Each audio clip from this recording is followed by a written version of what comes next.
All right, welcome back, everyone. This is Beneath the Helmet, Season 3. We got a very special episode today, talking about something that's very passionate in my world is leadership, but not necessarily just leadership. It's more specifically character-based leadership. So I'm your host, Arjuna George, former fire chief turned coach, educator, author, and now podcaster. Today, I'm joined with James Rychard, who kicked off episode 1, actually, of this awesome podcast. And he also joined back on episode 66 as well. We have Robert Avsec, who also joined us in episode 48. We got Anthony Correia, and finally, Scott Wilkinson. So welcome to the show, everyone. It's great to have this great kind of community talking about character-based leadership.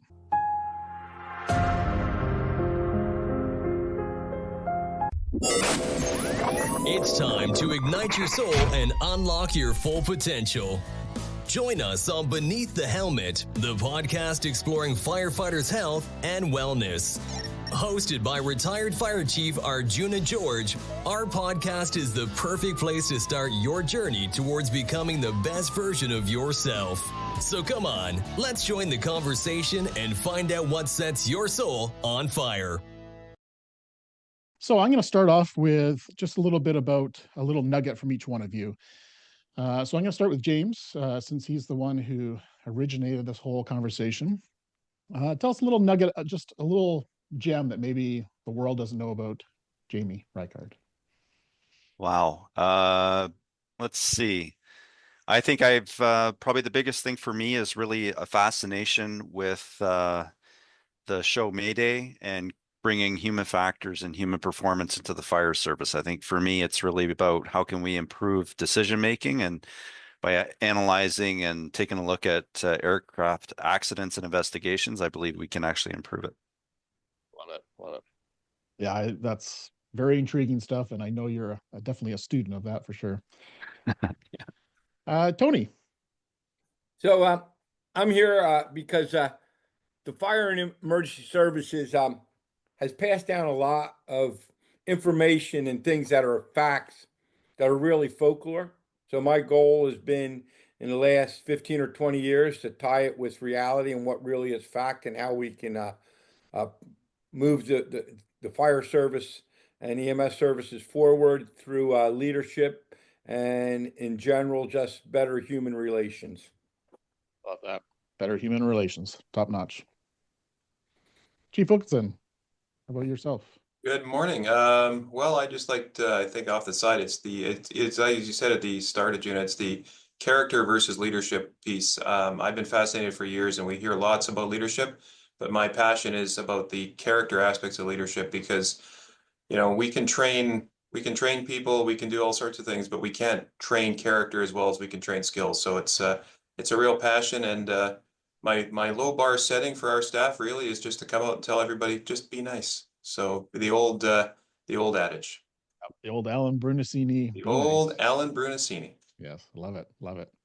I use that on a daily basis almost, that those two words. So Robert, finally, welcome. Welcome. Oh yeah.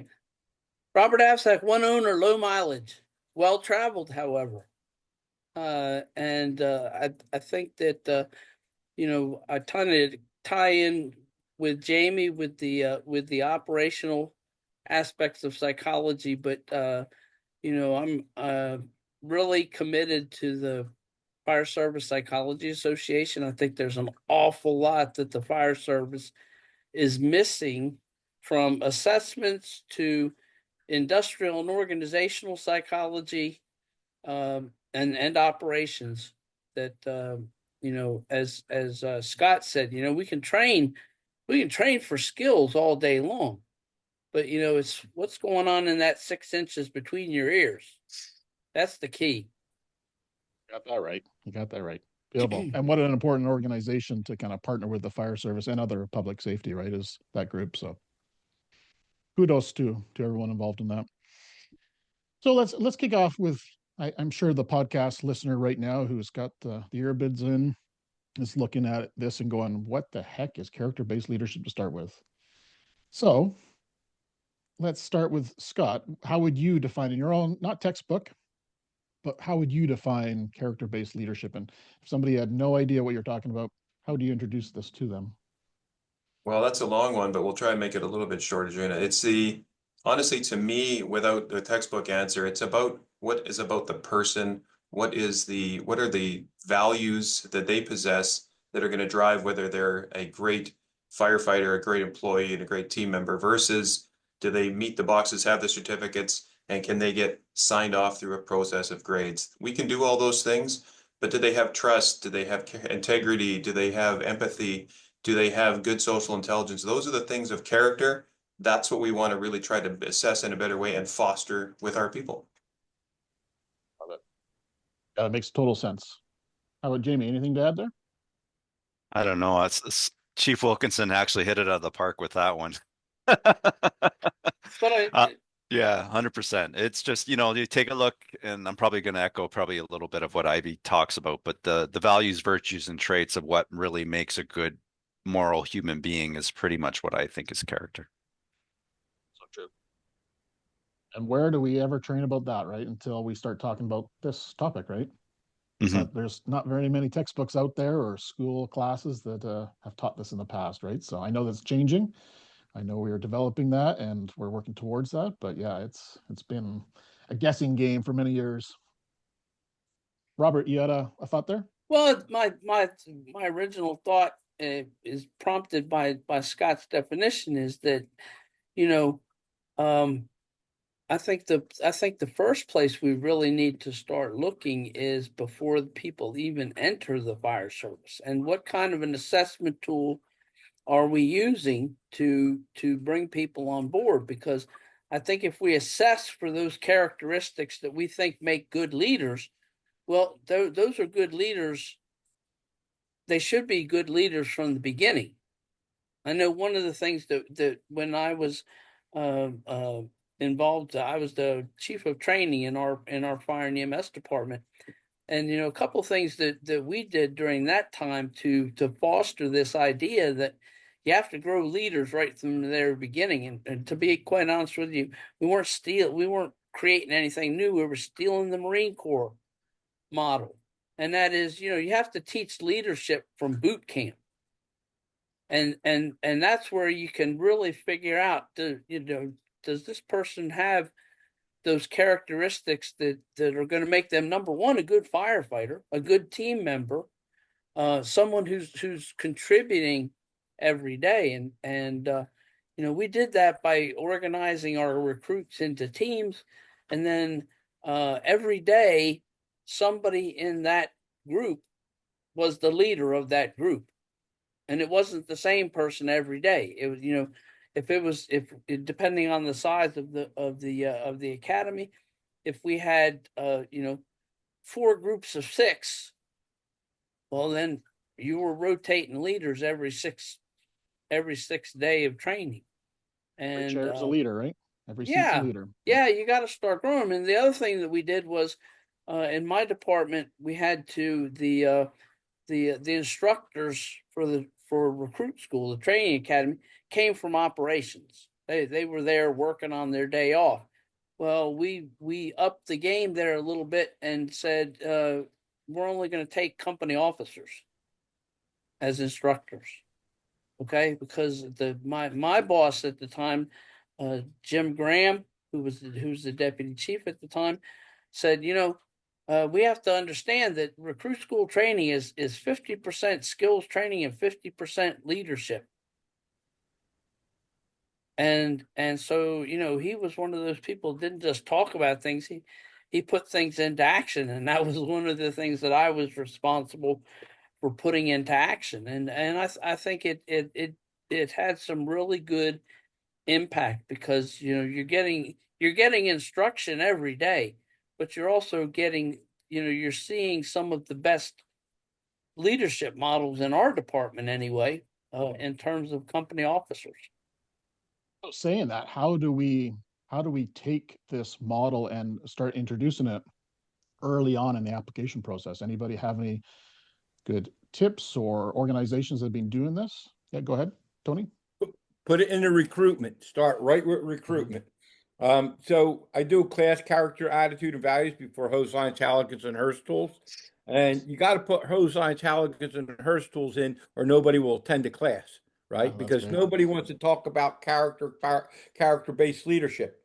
Okay. However, if we go to what Dr. Kimberly Milani said, great quote at the EFO symposium, that kind of closed it out, is that we hire for competence, we fire for character, right? So if we're explaining to them what we expect in character, and it's part of your interview process, part of your onboarding, part of your orientation. And actually, while it's not character, Columbia County, Georgia, and it's not just the fire department, you get evaluated actually on their core values. So their core values spell out pride.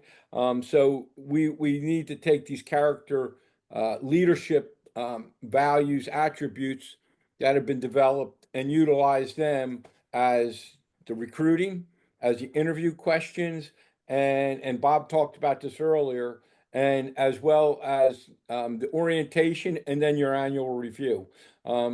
Skills and competence we can teach to almost anybody, right?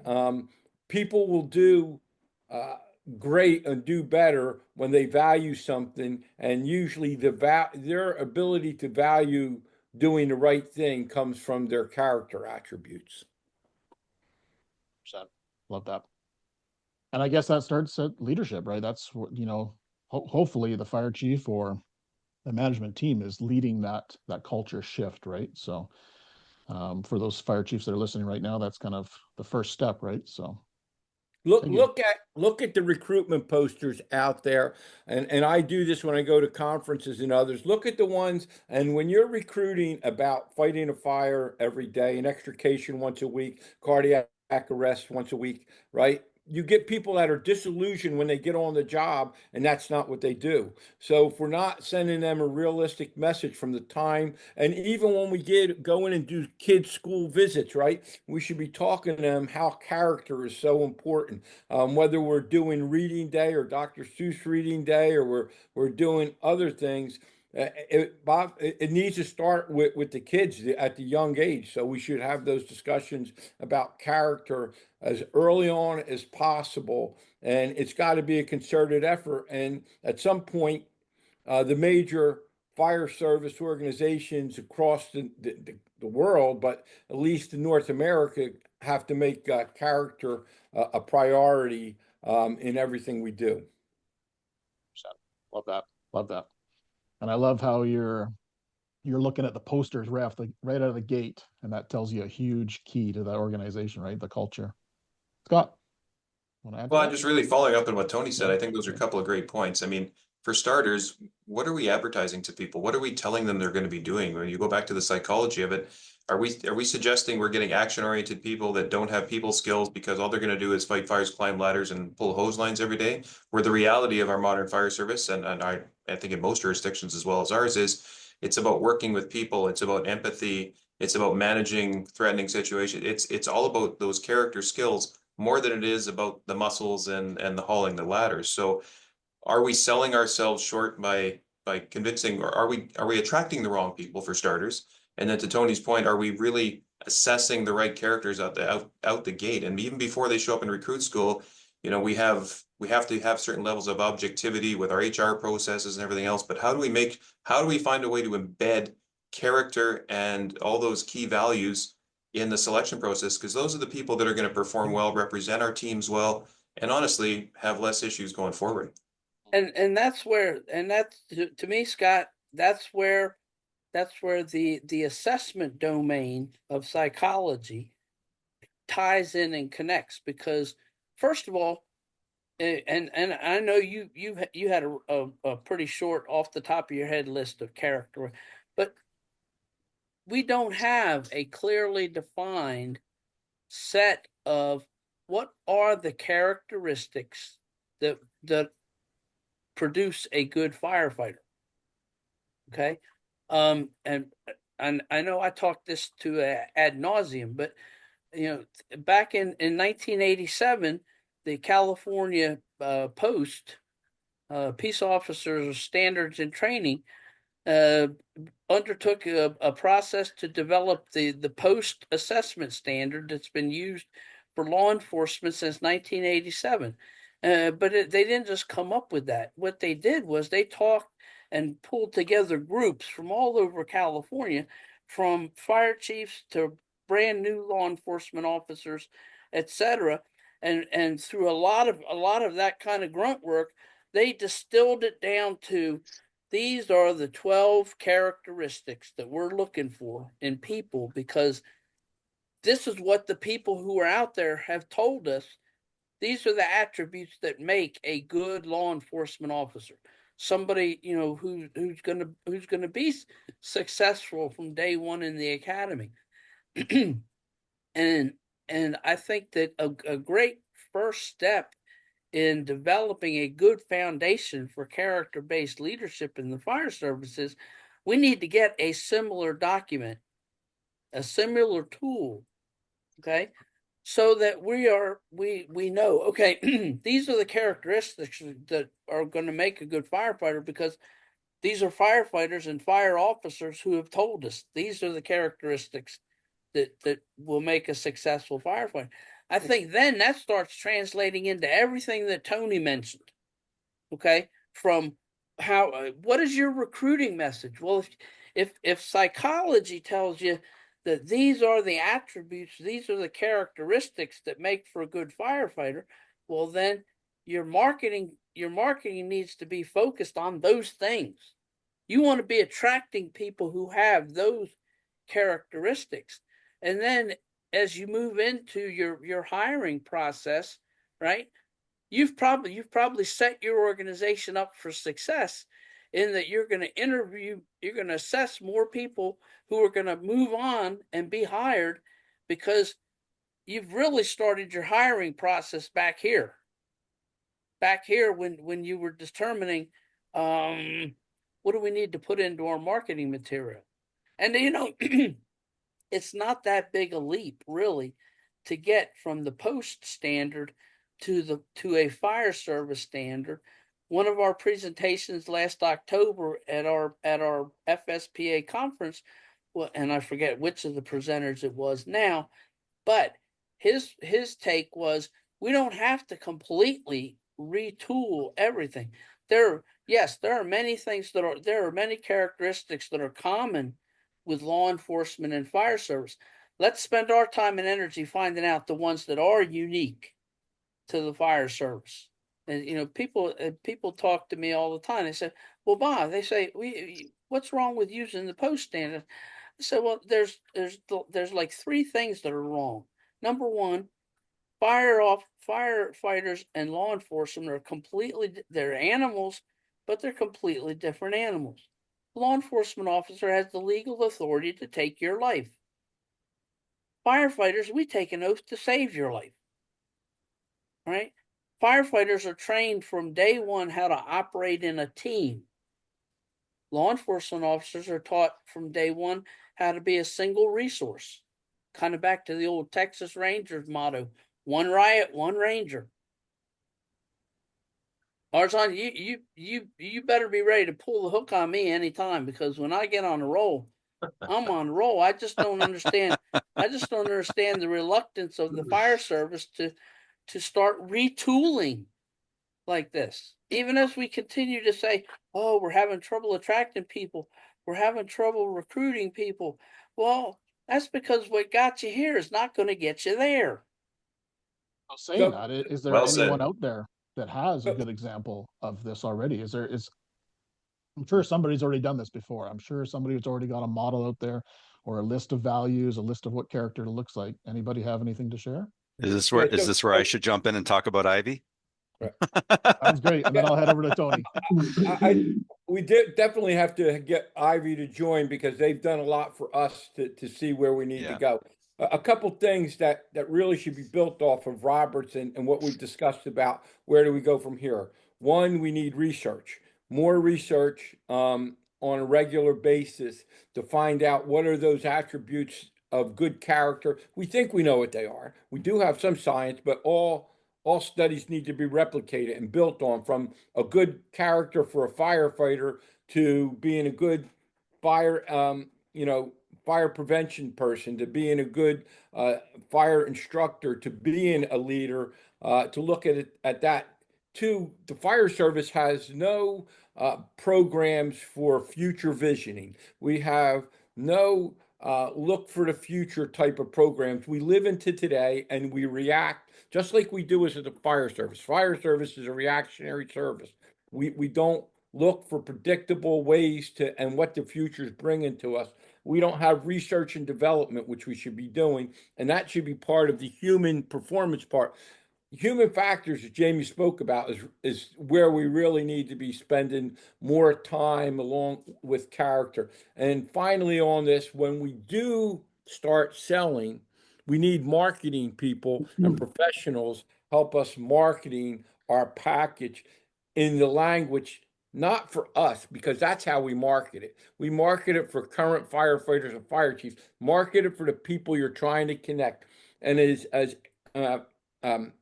Superintendent Eric Skablik says, this recruitment issue is not career or volunteer, and it's not just the fire service. So we need to get much smarter and much more intelligent, and it all starts with doing research and have a vision for the future, not a vision for today. About that. Jamie.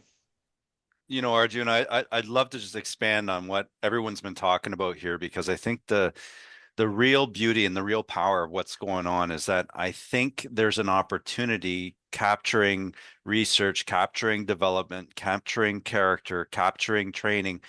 If we were to morph or create or expand the training and professional development department within our organizations to include these pieces, I think we would actually see less issues within recruitment and retention issues, from all the way from a probationary firefighter all the way up to a fire service leader. I think there needs to be a lot more development of both personal and professional development within the fire service.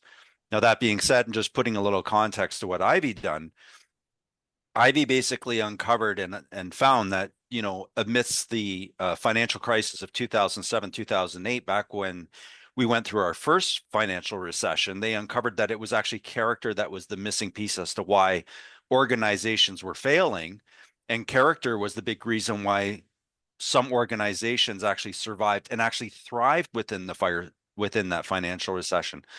So we're going through a real geopolitical issue right now with the Canadians and the Americans.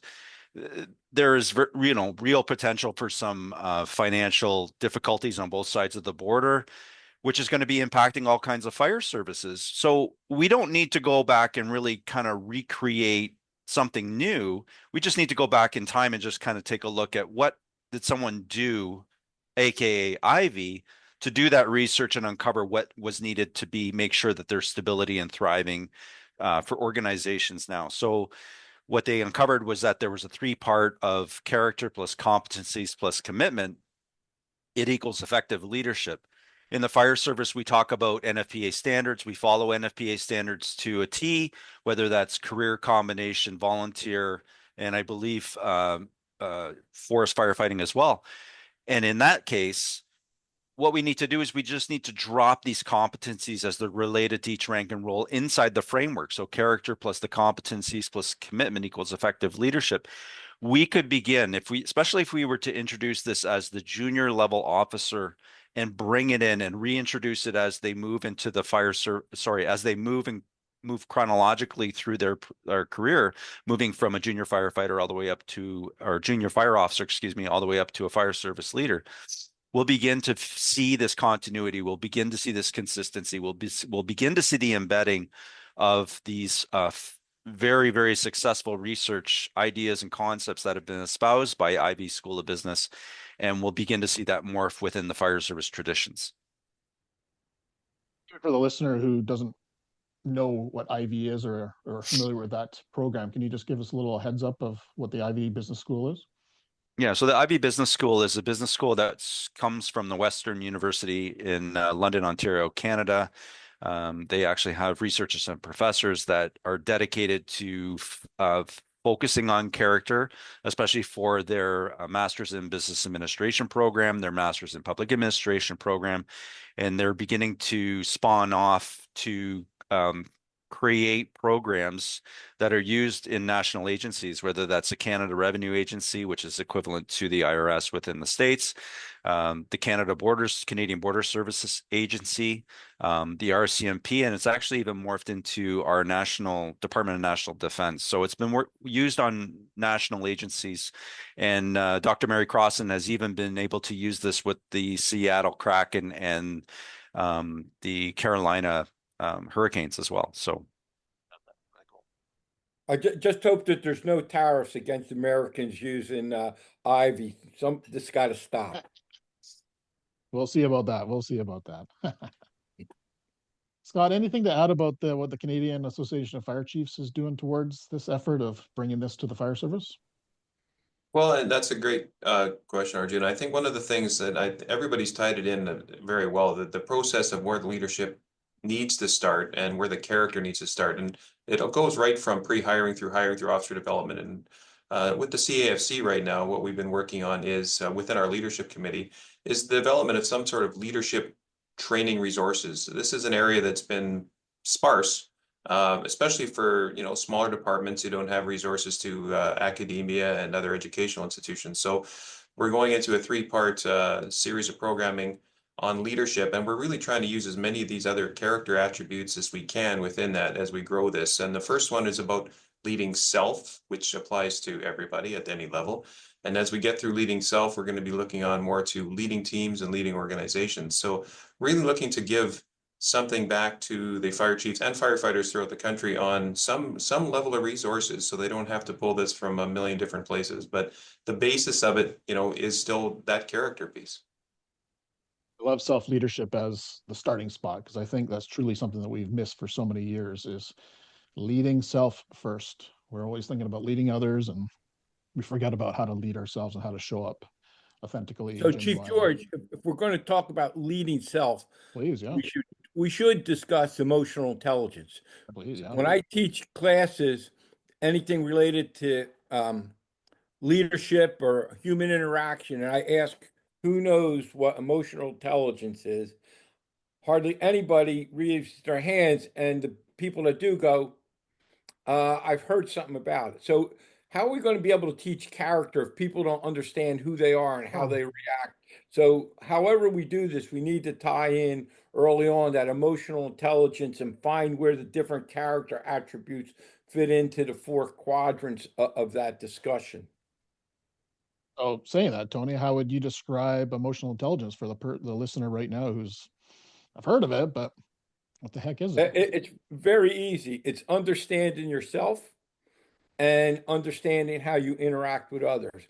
And understanding yourself is what makes you happy, what makes you sad, what triggers you, and then how do your emotions that you have inside you, how do you present them to others? And then how good are you? I just wrote an article yesterday. I didn't post it because all of you others got more articles, but on social intelligence and the impact connecting in the fire service. So the next part is, how well do you read your room? How well do you understand your people from their perspective? And then how do you actually interact with them to have positive influence? And one of the things in that, when we always talk about influence and negotiation, the goal should be to get the win-win. A lot of times we fight for one side to win, the other side to lose. And that only works in sports where the Philadelphia Eagles are, the Super Bowl champs.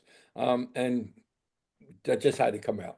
That was pretty slick, Tony. Yeah, you had to slide that one in there. Right. But it's really simple. The challenge with emotional intelligence, though, is then to actually take that and how do you not only understand yourself, but then how do you modify your behaviors to be more better in your interactions with people, and then you can build in the character attributes that go with each 4 of those quadrants. And I didn't write the book. I don't get any money. The book that I found the best to learn about it is Emotional Intelligence 2.0.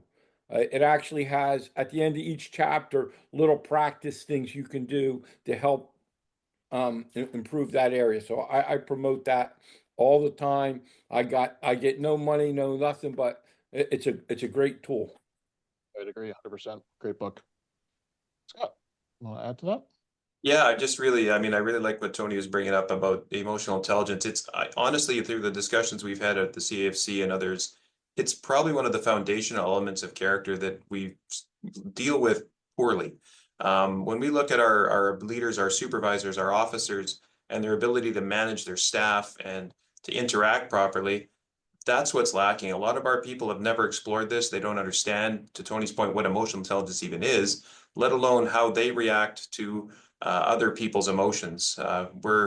We've got a predominantly male workforce who, as many of our spouses will say, struggle to be in touch with our emotions.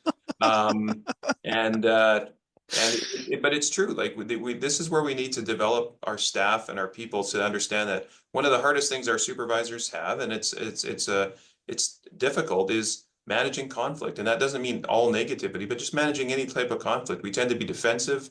We tend to not management, and then things escalate and get out of control. So one of those foundational elements of character that's hugely important to leaders and people in supervisory positions is that emotional intelligence. How are you affected by it? How do you feel about when other people say different things? To Tony's point, what are your triggers? And then how do you express your emotions when you're dealing with those people? This is something, again, back to the original, how did we advertise this job? Yeah, we didn't advertise emotional intelligence as a requirement to be a firefighter. We just said, big, strong pickup ladder, carry hose, good stuff. That's at least when I started. And now we really need to pivot a little bit and start talking about those skills. Yeah, not the sexy stuff, right? That's yeah, 100%. It sounds like that hit a chord there, Jamie. The emotional intelligence and not being able to share our emotions. I think that's a pretty strong thing for us to start learning about, right? And maybe that's something you want to touch on there, Jamie.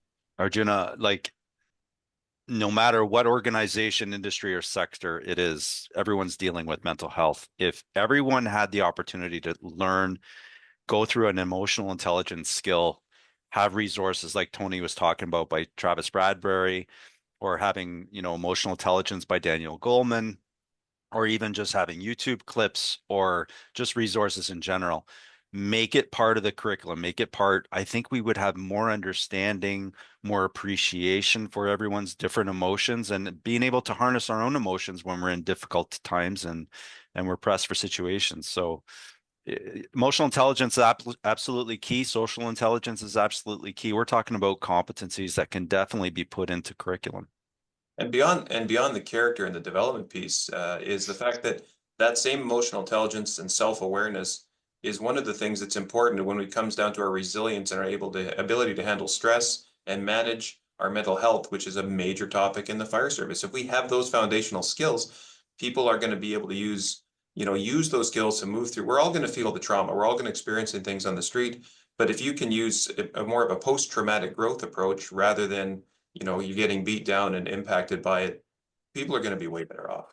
But I think even more of an area that can have an impact, Scott, is within the organizations, within the department. I mean, when you've got almost 50% of firefighters saying that the biggest source of stress to me is my department, that's an issue, right? Toxic work environments. Yep. And so, if we don't have, and that I'm quoting that number from Fire Rescue One's annual survey of what firefighters want, and the top of the list on what causes you stress is your department.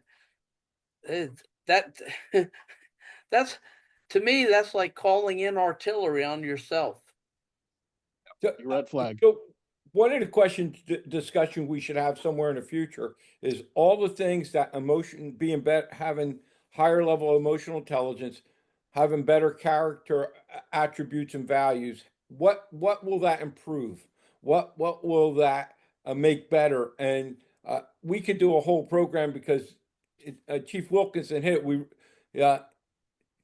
Dealing with emotional intelligence and character will do more to improve mental health in emergency services than critical incident stress debriefing. And I know I'm going to get beat up for that, but that's the truth.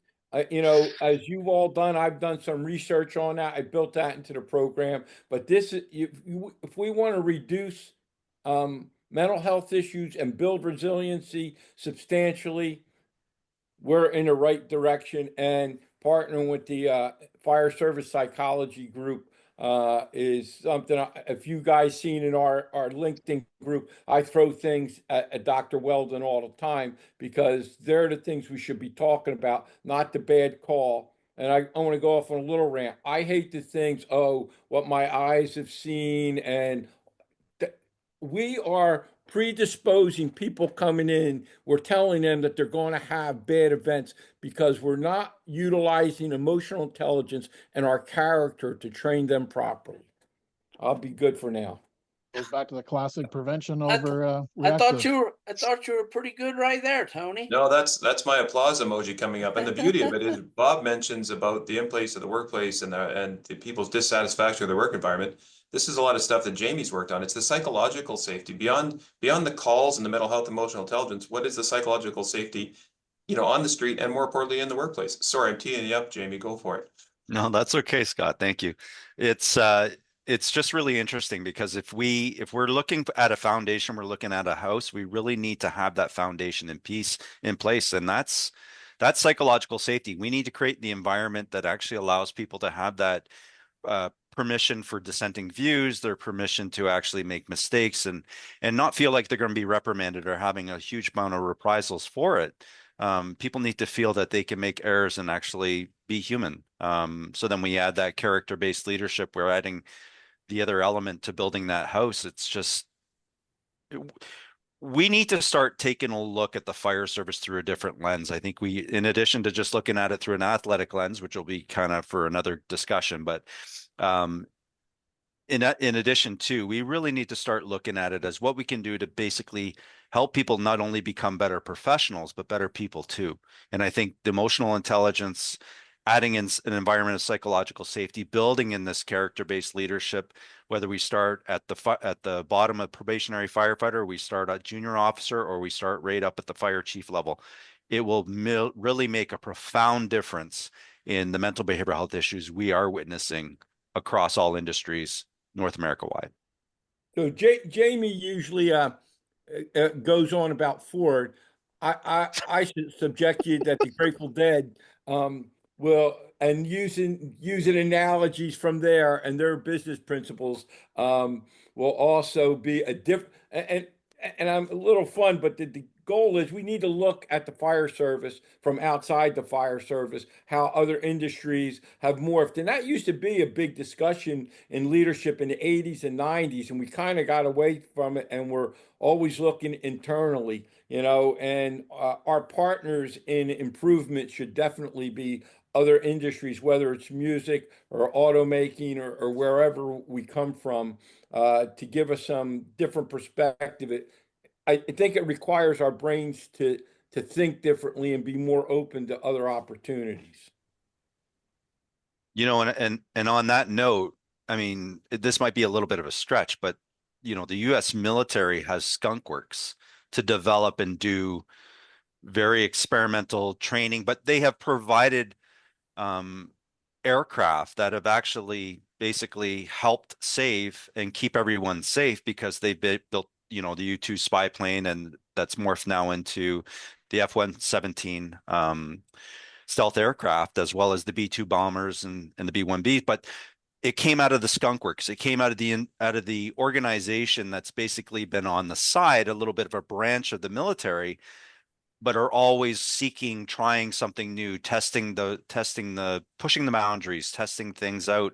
And maybe the fire service needs something like that. Maybe this is where the character-based leadership comes in, where we're actually testing things, testing our boundaries, trying things out in experimental fashion just to see what works, what doesn't work. We're starting the conversation here. I think that's first step. And then, let's start building on that, Jamie, 100%.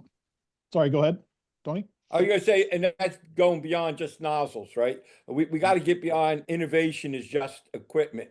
It is we got to definitely, our most valuable resource is our human resources, and they're the ones that operate all of those tools and appliances that we have out there, right? So instead of looking for the next greatest nozzle or SCBA or thermal imaging camera, which are all important, let's start developing, as Jamie talked about, people through various different resources, and then let's take human factors. What tools can we create that best works with the human body to improve performance in firefighting? So I just saw Boston, what's it, Boston Instruments or whatever they're called. They make the robots. The robot I saw today is going to challenge firefighters. It is going to challenge. It can flip, it can turn, it can cross its legs. All it needs to have some AI enough to make some decisions as it's crawling down a hallway. I saw those. Well, mind blowing how well they can move. So I'm pretty interested in the concept of character-based leadership and how it starts in the recruit level. Do you think there's any changes as you move through the ranks that your character and your values and everything like that shift as you become a leader, or do you say it's pretty consistent from day one right to the end? Scott? Well, realistically, your experiences, your wisdom, your abilities, your knowledge are going to change. Your character is your character, and we can work to develop it. But those key attributes of what we need from people, be it the integrity, the trust, the compassion, the empathy, the social and emotional intelligence, those are things we have to look for before we hire people. They have to develop them as recruits, and we continue to develop them. But I don't think they really change, other than we can do better and become more aware as we go forward. And the more we can improve and become aware of those and use those skills, the better we're going to be as leaders as we develop people. You know, we've got a very hierarchical system historically with seniority and different aspects, but it's those attributes that we need to focus on when we start putting people into specialty positions, leadership positions. And I think the more we can develop them, the core is still the same though. I think that there's great potential for those characteristics to become better as somebody's moving along. Okay, face it, when we're hiring somebody who's 21, 22 years old, right? How much experience have they had in being empathetic, in having to trust somebody that they just met? Okay, so I think that as a person progresses in their fire service career, if they're working in an environment that is congruent with that, right?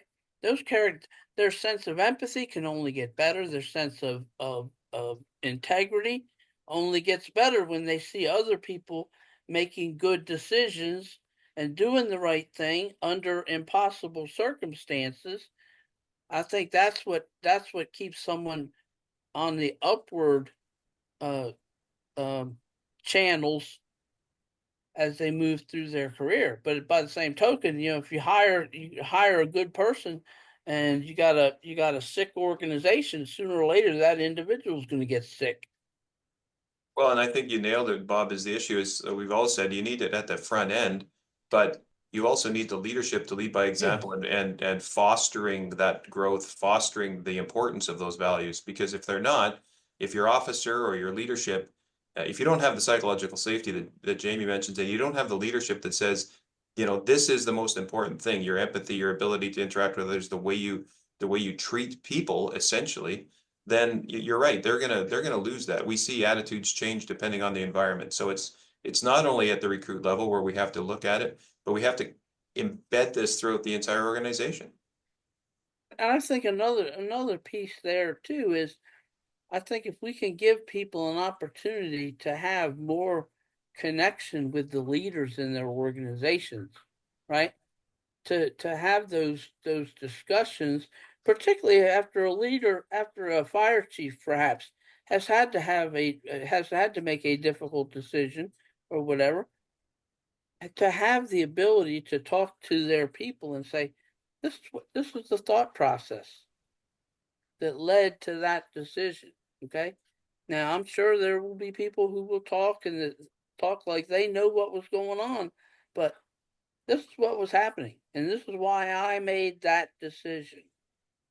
I think that if more organizations could do that down through the ranks, okay. You know, I had the great fortune of working for many bosses who that's how they worked. You know, they didn't necessarily come out and say, "Hey, you want to know how I made that?"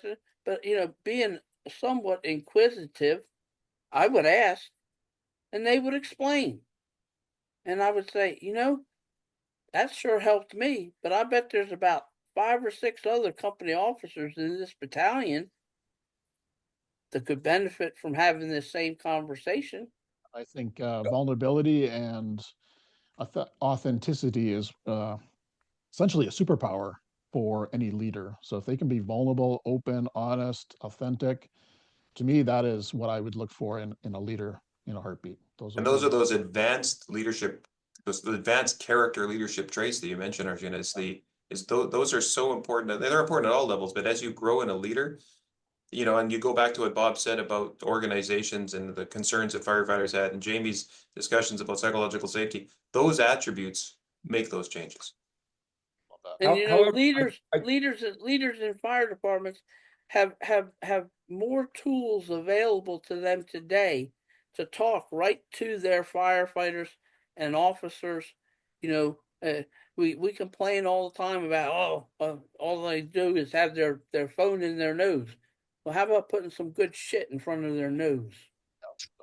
So what we should really clarify, the attributes and values really shouldn't change much, but through experience and time going up the ladder, the skill sets are different. Being a good firefighter does not make you a good officer. And there was a post on social media yesterday that somebody shouldn't become an officer or a chief of an organization if they haven't gone through the ranks.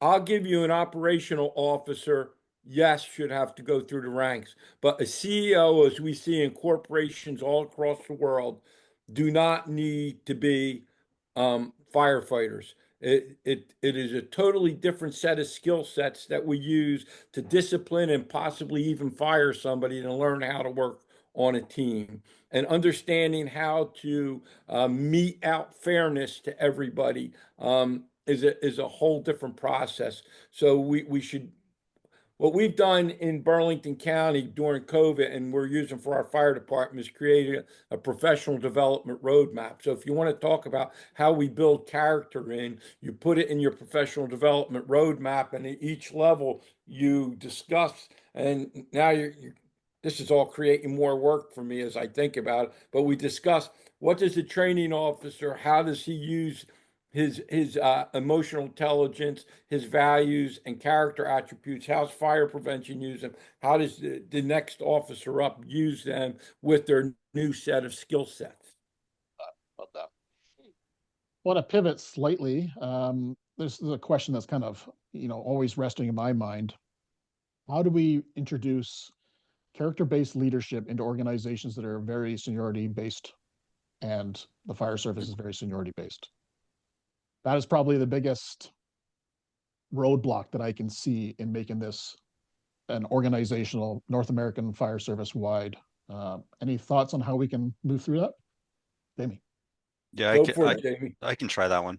I think for really, when character-based leadership was actually originally created, it was created more for leadership. And I think we really need to start there to determine the buy-in, to determine the viability, because as research has proven that if people are not really kind of looking to the leadership as they're kind of modeling what they're kind of really should be espousing, then it's very difficult to get the buy-in from the bottom.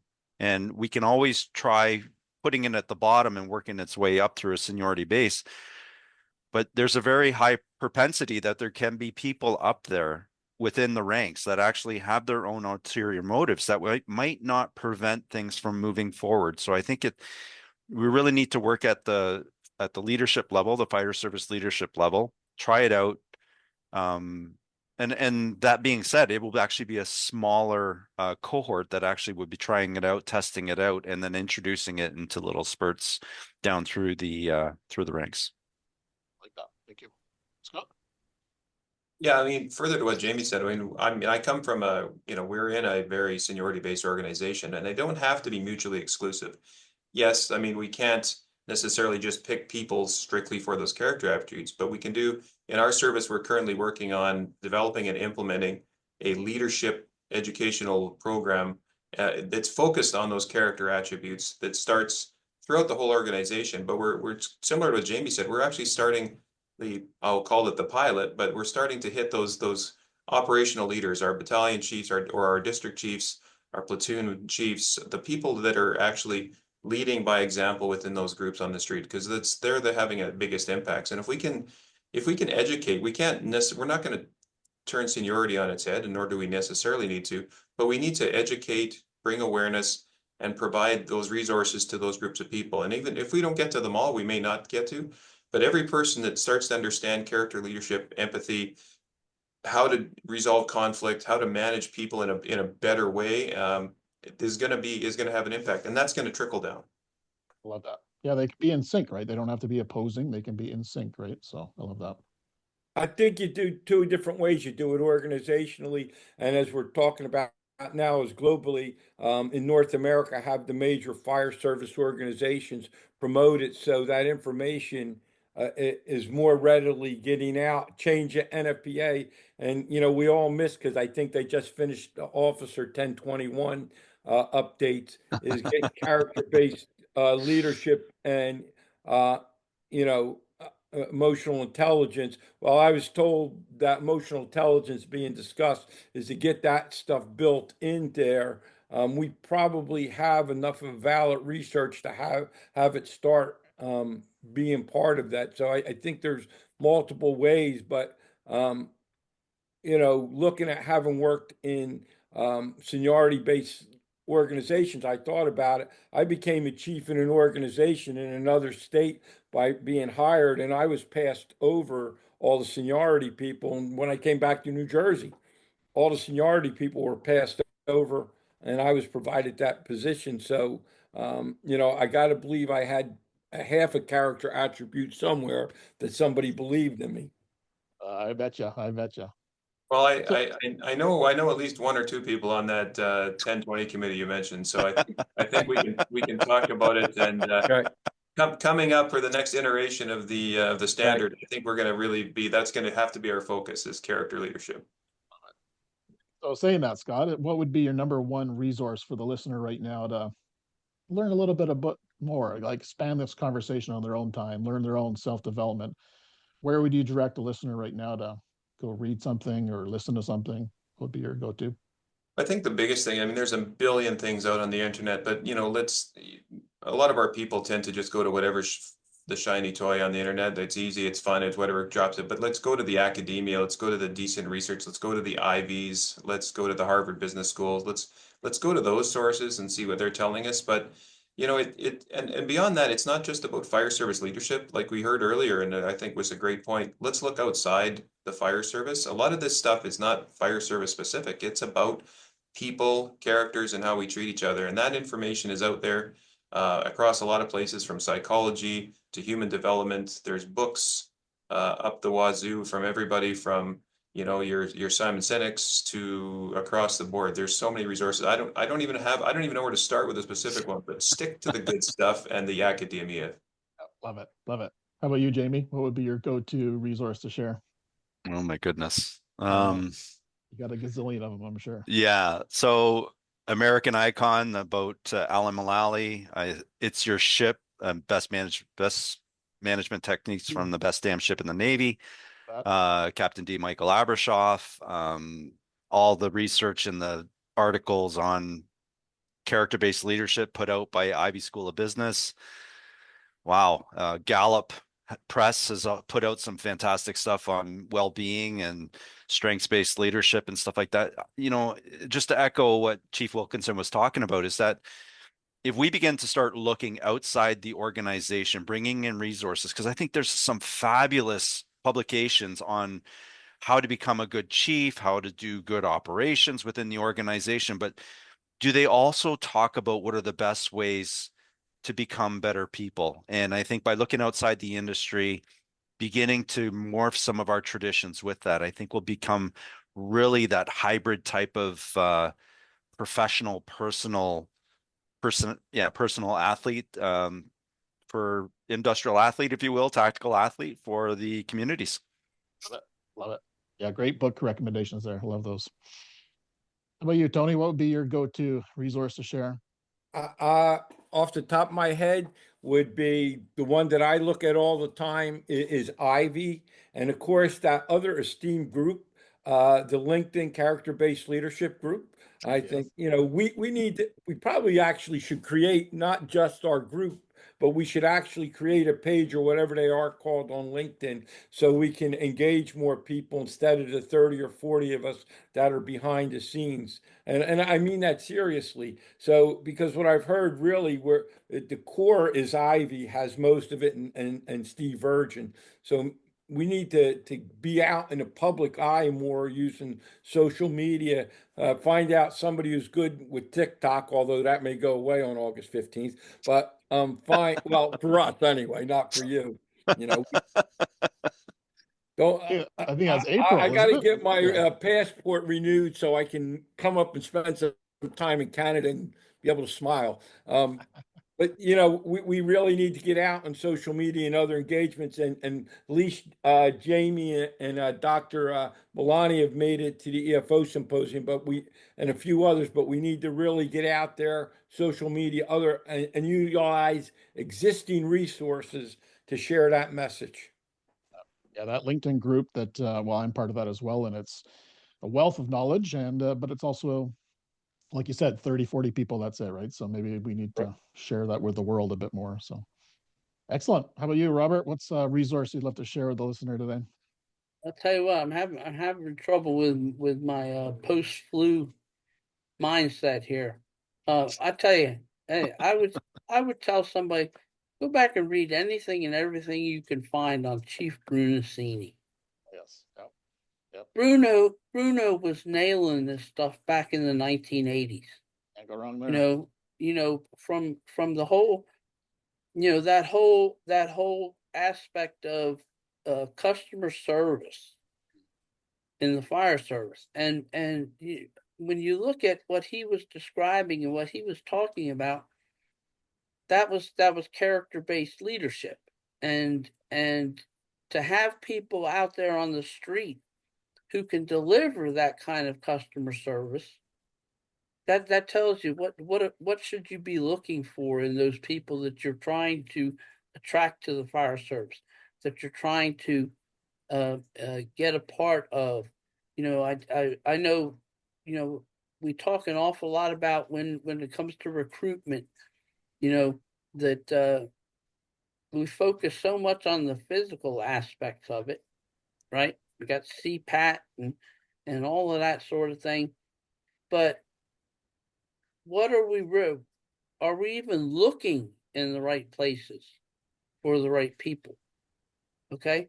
I come to think of these when you're looking at firefighters and people who have applied for your positions, I think it'd be very fruitful to look back at what have these people done so far in the area of service to others.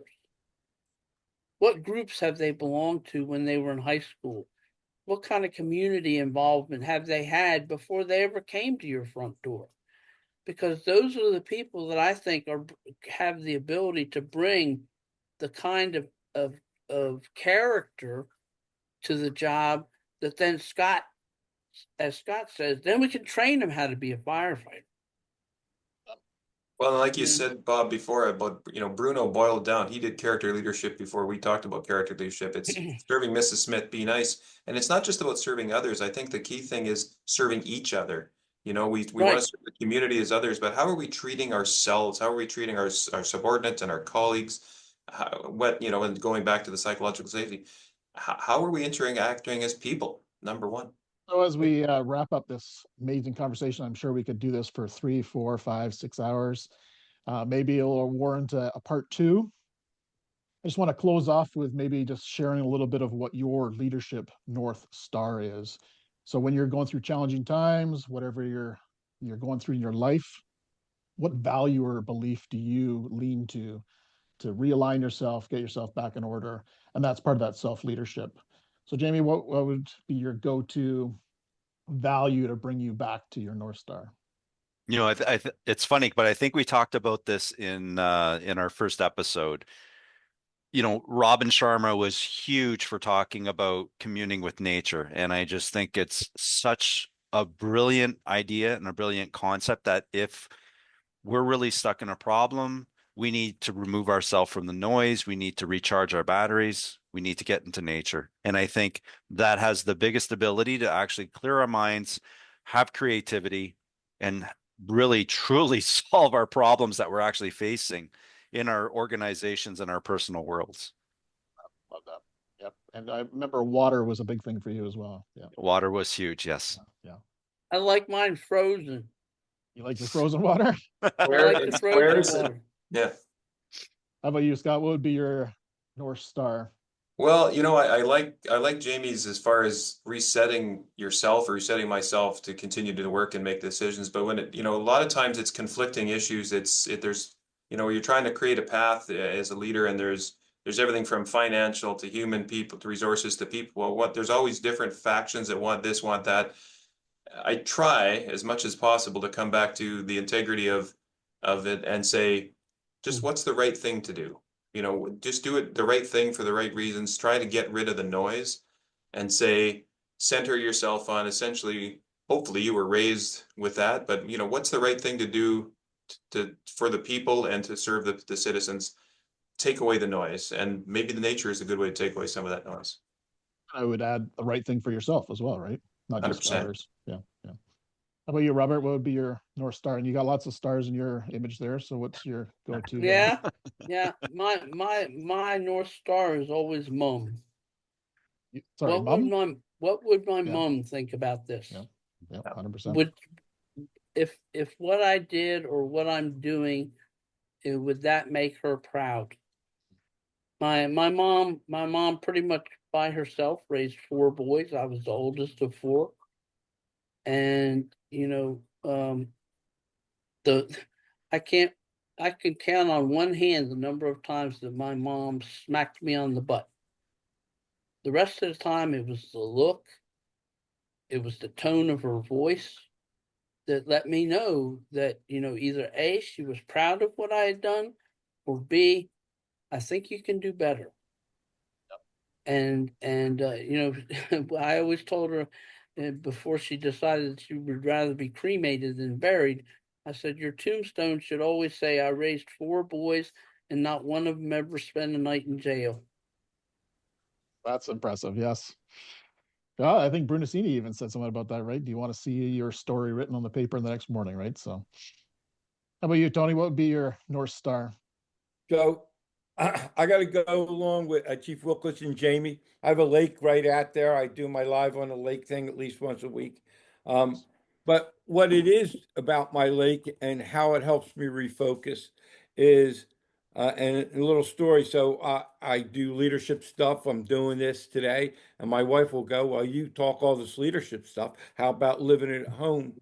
So what I really need to do when I go out and have that refresh and refocus is get humility to really look at myself to see, am I being who I say I am and what I'm pontificating to others. So I spend a lot more time in humility than I ever did in the last 5 or 6 years, because in the fire service, we're not raised on humility, right? And in the fire station, what do? We challenge each other and we cut each other down, and it's in fun, but we never give our true selves, right? So we're always fighting to put on that shield that, you know, we're really tough and we're not going to admit to any wrongdoing. So I use humility to really get a regain and refocus of who I am. Am I really being true to myself and to others? And you get the award for best use of a 50-cent word with that pontificating. Oh no, well, that goes right back to what Rico was back to what you said, Arjuna, is about, you know, like full circle here, humility, vulnerability, and that's some of those key character traits that we need all the way through, and especially as leaders. 100%. Like I said, we could probably talk about this for hours. I really appreciate everyone's time and knowledge, because you are all experts in this field, and thank you for sharing it with our fire service community and the listeners on the Beneath the Helmet podcast. For the listeners listening right now, hopefully you got a little nugget to kind of spark some interest on what character-based leadership is, and maybe got some resources now you can look into and share this with your network and get more people talking about character-based leadership, because I think this is the start of a new movement in the fire service. It's been going for years, but it's going to be, getting some momentum now. So thank you, everyone. Much appreciated. Until next time, stay well. That's a wrap, guys. Thank you. Thanks, Arjuna. Thanks, guys. Awesome. Happy trails. Thank you for tuning in to Beneath the Helmet. We hope that this podcast has provided you with valuable insights into the world of firefighters' health and wellness. Remember, caring for your physical, mental, and spiritual well-being is crucial to achieving optimal performance. Join us next time on Beneath the Helmet for more inspiring conversations. Until then, stay well.